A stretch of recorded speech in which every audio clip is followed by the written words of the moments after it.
Kita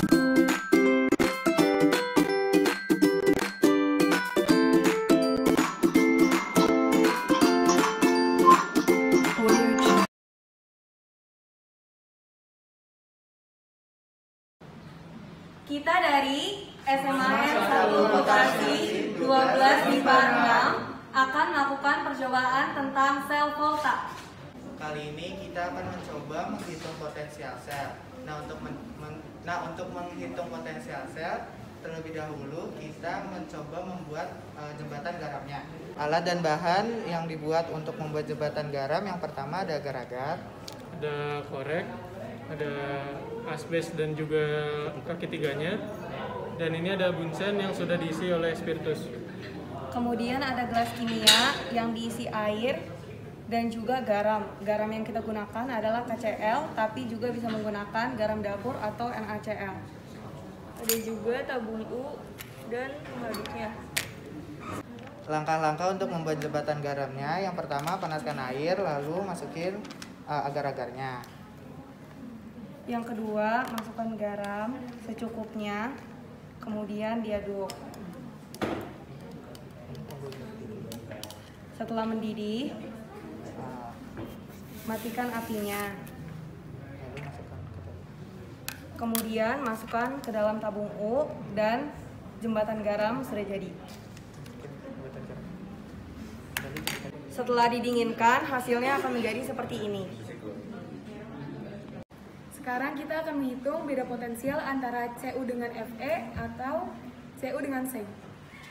Jadi, alat dan bahan yang dibutuhkan adalah lautan seng sulfat beserta sengnya, lautan besi kloida dengan besi, lautan CuSO4 dengan tembaga, voltmeter, dan juga jembatan garam yang tadi telah kita buat.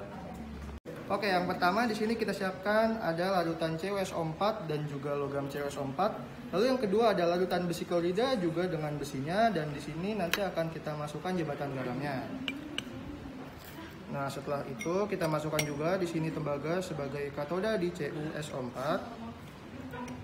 dan besinya sebagai anoda di larutan besi klorida karena sesuai dengan deret volta.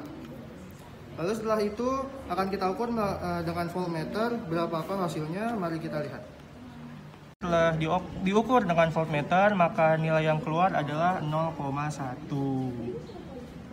Oke, sekarang kita akan mengukur beda potensial dari yang pertama larutan CuSO4 dan yang kedua ada larutan seng sulfat. Nah, di sini kita akan memasukkan seng sebagai anoda pada seng sulfatnya. Lalu akan kita masukkan kembali jembatan garamnya dan akan kita ukur juga berapakah hasilnya, mari kita akan lihat. Ya, setelah diukur menggunakan voltmeter, maka terlihat hasilnya adalah 1,1 volt. Untuk penjelasan selanjutnya, dapat melihat paparan berikut. Dalam sel volta, katoda sebagai kutub positif dan anoda sebagai kutub negatif. Di katoda terjadi reaksi reduksi dan di anoda terjadi reaksi oksidasi. Jembatan garam berfungsi sebagai penyeimbang muatan. Di dalam percobaan tadi kita menggunakan kalium klorida. Kalian juga bisa menggunakan jembatan garam yang dibuat dari agar-agar dengan garam dapur NaCl atau garam natrium sulfat seperti bagan di tampilan berikut. Dan aliran elektron itu berasal dari anoda menuju katoda, sehingga prinsip penulisan sel volta dapat ditulis reaksi oksidasi seng, jembatan garam, reaksi reduksi dari tembaga.